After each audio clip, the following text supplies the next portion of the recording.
Hello it's me. First video of 2022, let's go. Today we're going to talk about White Knight by Jim Butcher, which is book 9 in the Dresden Files series. We're over halfway with this series as it stands now. I know there's much more coming, and I know loads of you have been poking me to get off my arse and read book 9 because it's been so long since I read book 8. I'll do a recap of what's going on in the world this is set in. There will be heavy spoilers for books that come before this, so you've been warned. I'm going to do plot, review, stuff I like, stuff I didn't like, spoiler bits at the end. It'll all be on the time bar. In this series, we follow Harry Dresden, private investigator, wizard, magic consultant for the Chicago PD, recently a warden of the White Council, magical law enforcement that have jurisdiction over magic crimes and don't answer to the non-magical law enforcement, and now a tutor to Molly, his apprentice. In this book, something is killing low-level magic users. Murphy, his friend in the police force, contacts Dresden, asks him to investigate a crime scene where one of these killings has occurred, and there's a strange message left there for him, and the crime can only have been perpetrated by a scabious vampire of the White Court, who feed on emotions like lust, fear, and as much as he wants to deny it, everything points to the culprit being his half-brother, Thomas. Harry tracks down a group of magic users who have hired his ex-lover, fellow apprentice, and childhood sweetheart Elaine to protect them. And so Harry, Elaine, and his fellow Grey Warden Ramirez go to confront the White Court, House Wraith, and bring justice for violation of the Unseelie Accords. One thing I really did like about this book is that it felt more detective-y. It focused a lot more for most of the book on that side of Dresden's life. And I'm surprised that this far into the series, Butcher is managing to balance police procedural with the bonkers wizardry side of the story. And I wonder how much that depends on the background cast of characters.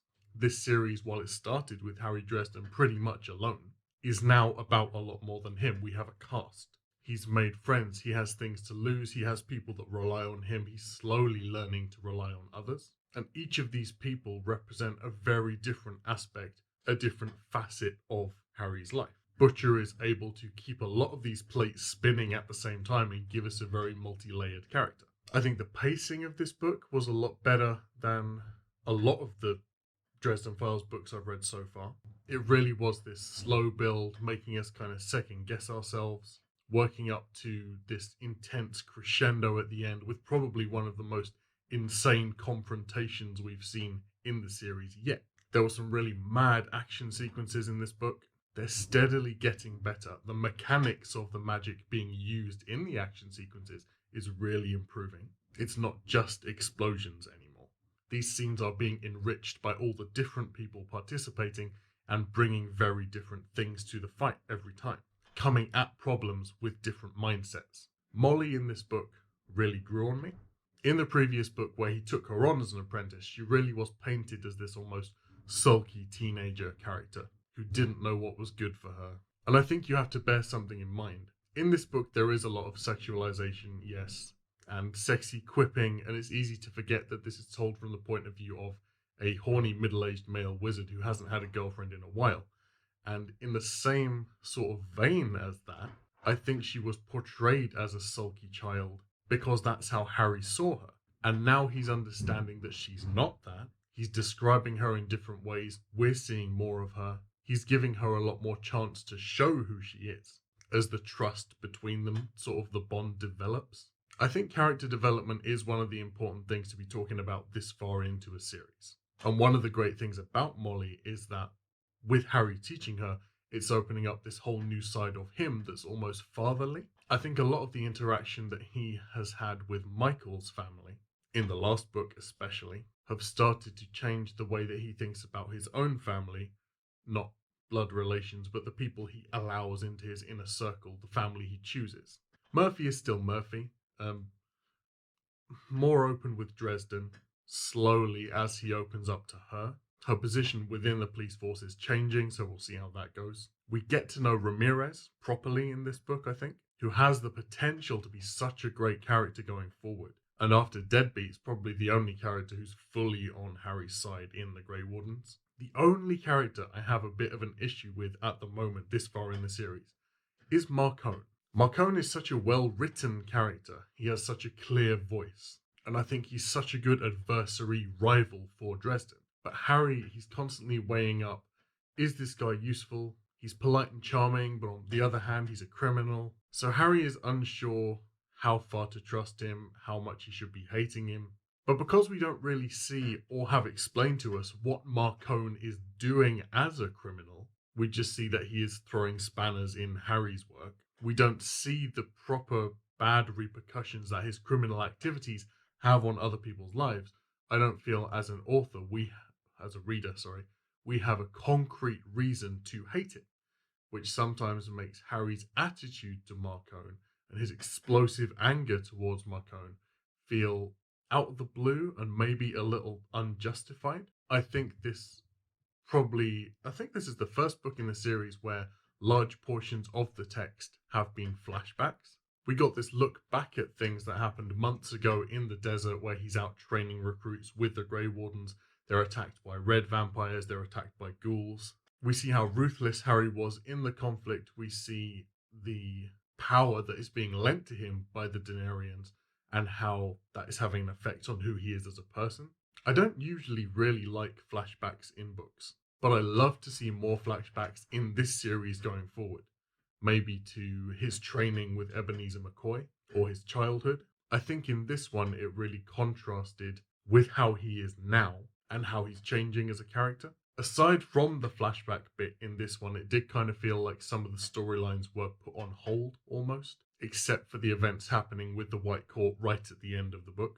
This book kind of almost felt like a disconnected standalone story, which isn't bad. It's not a bad thing. We did even get more insight into the White Court, which was really cool. This is probably the faction that has been most explored in this series outside of the Summer Court, Fairy Court. And I really hope we get to see some other players in this war laid bare and explained to us in the same way. I hope we get to see the inner workings of stuff. There's a big theme in this book, especially with Lashiel, of sticking to your guns, figuring out what your moral values are and holding fast to your identity as a person. Also, I think maybe a theme of realizing how other people perceive you as a person, realizing the influence you have over others and you learning to use that power maturely. Small criticism I have of this book is maybe the over stereotyped acting of the main character, both Harry and Thomas actually pretending to be gay men, doing over the top accents and putting on lisps. That was pretty cringy to read, but otherwise, aside from that, I think there were many less moments than there have been in previous books. Just some quick spoilery bits after the main review. This is your warning line. With supernatural stuff going on things I have watched and read, angels are like the top tier baddie, and once you hit angels, I feel like there's a danger of a story getting very stale very quickly. I was worried that it was going to be Denarians from here on out, and I'm really glad now, at least, the arc of Harry struggling with Lashiel is done. I think the thing that was an echo fragment of the true Lashiel was probably very important for Harry's development, and I'm almost certain that he's going to have a real good confrontation with the actual Lashiel further down the line, but I'm glad, for the moment at least, that is on pause. I do wonder whether the Outsiders are going to be the next big thing, maybe? The next arc, and we're stuck on those for a while. Hopefully Harry has enough going on in the background, I'm sure he does, that they don't feel like a stale soul topic. Also, I still really don't trust Harry's ex. I think she's got some ulterior motive for getting herself back into his life. So I'm ready for a sudden yet inevitable betrayal. Hopefully there will be some kind of internal conflict, dual loyalty thing going on with her, but we'll see. I've been having a bit of an issue with Dresden books, because I've had so much other stuff to read. Right at the start of when I started BookTube, I was smashing through Dresden books one after the other, but it's been like 8 months since I read number 8. I feel like you would get the most out of this series just hammering through them, honestly. Because even a few weeks after finishing one of these, I struggle to remember what actually happened in the book. I'm definitely going to keep on with this series though. Hopefully I'll be able to read them quicker this year. I've got a bit more time on my hands after finishing our big Brandon Sanderson read-along last time. Fingers crossed. So thanks for watching. Don't forget to follow me on Goodreads and Twitter, which I'll link down below. If you like sci-fi, don't forget to join our Interstellar Book Club, which I'll also link down below. And I'll see you soon for the next review. Bye!